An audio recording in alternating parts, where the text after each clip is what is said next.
Hi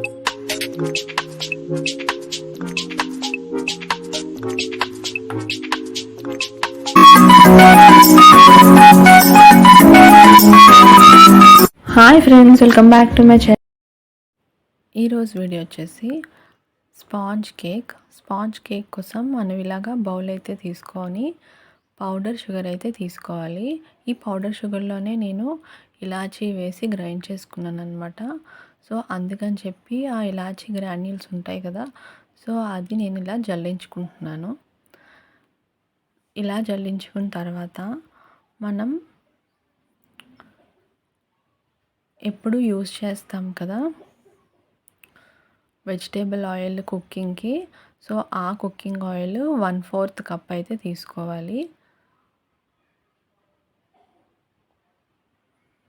so దీని తర్వాత curd తీసుకుంటున్నాను అనమాట. సో నేనైతే ఎగ్లెస్ చేయాలనుకుంటున్నాను కాబట్టి 1/2 కప్ కర్డ్ తీసుకుంటున్నాను.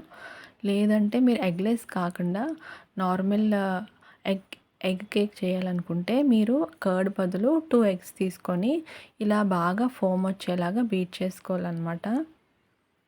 చూసారు కదా, ఇలా మనకి వచ్చిన తర్వాత మనం మళ్ళీ ఇలా జల్లెడ పెట్టుకొని 1 కప్ మైదా తీసుకోవాలి. 1 కప్ మైదాకి మనం 1 స్పూన్ బేకింగ్ పౌడర్ తీసుకోవాలి. తర్వాత 1/2 స్పూన్ వచ్చి బేకింగ్ సోడా తీసుకోవాలి. బేకింగ్ పౌడర్ లేని వాళ్ళు 1 స్పూన్ బేకింగ్ సోడా తీసుకోండి, సరిపోతుంది. ఇప్పుడు ఇది ఇలాగా జల్లించేసుకుంటే ఏమవుతుందంటే మనకి ఇందులో ఎయిర్ బబుల్స్ ఫామ్ అవుతాయి కదా, సో అది లేకుండా మనకి కేక్ అనేది బాగా వస్తుందన్నమాట. తర్వాత మనకి ఇలా కట్ అండ్ ఫోల్డ్ మెథడ్లోని మనం ఇలా మిక్స్ చేసుకోవాలి.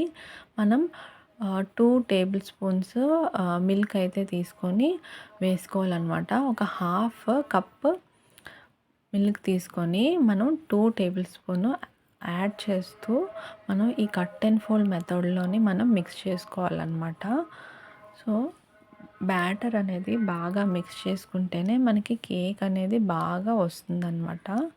చూస్తున్నారు కదా, ఈ కట్ అండ్ ఫోల్డ్ మెథడ్లోనే మనం ఇది మిక్స్ చేసుకోవాలి.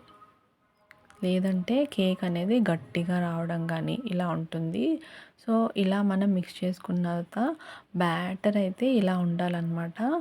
ఈరోజైతే నేను ఇది కుక్కర్లో చేస్తున్నాను. సో కుక్కర్లో చేస్తున్నాను. మొత్తం ఆయిల్ అంతా కొంచెం అప్లై చేసుకొని మనం ఇలా పౌడర్ని ఇలా డస్టింగ్ చేసుకోవాలన్నమాట. సో ఇలా అయిపోయిన తర్వాత మనం ఏదైతే మిక్స్ చేసుకున్నాం కదా కేక్ బ్యాటర్ వచ్చి ఇందులో వేసేసేయాలి. ఇలా వేసిన తర్వాత మనం 2 టైమ్స్ అనేది ఇలాగా ట్యాప్ చేసుకోవాలన్నమాట. ఎయిర్ బబుల్స్ ఏమైనా ఉంటే అవి పోతాయి. తర్వాత నేనైతే ఇలాగా ప్యాన్ పెట్టుకున్నాను. ప్యాన్ పెట్టుకొని ఇలా కుక్కర్ అయితే పెట్టేసుకున్నాను అనమాట. ముందే ప్రీహీట్ చేసుకున్నాను ప్యాన్.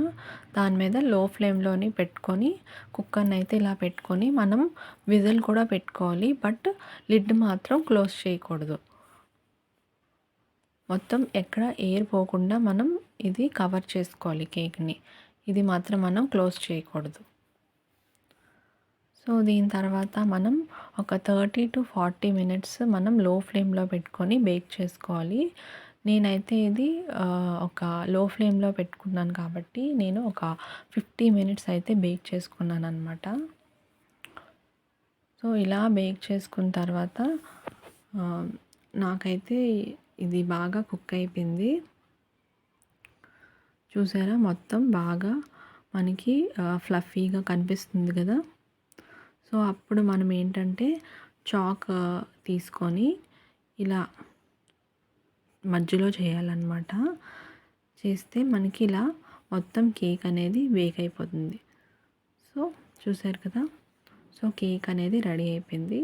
ఇప్పుడు ఏంటంటే స్టవ్ అనేది ఆఫ్ చేసేసుకొని మనం ఇది ఒక 1 అవర్ ఇలా వదిలేయాలన్నమాట. అప్పుడు మనం దీన్ని తీసి చూస్తే మనకి చూసారా ఇలా ఉంటుంది స్పాంజ్ కేక్. చూసారా ఎంత ఫ్లఫీగా ఉందో. సో బాగా వచ్చింది కదా. సో మీరు కూడా ఇలా చేసుకోండి. మీకు ఈ వీడియో నచ్చినట్టయితే లైక్ చేయండి, షేర్ చేయండి, సబ్స్క్రైబ్ చేయండి.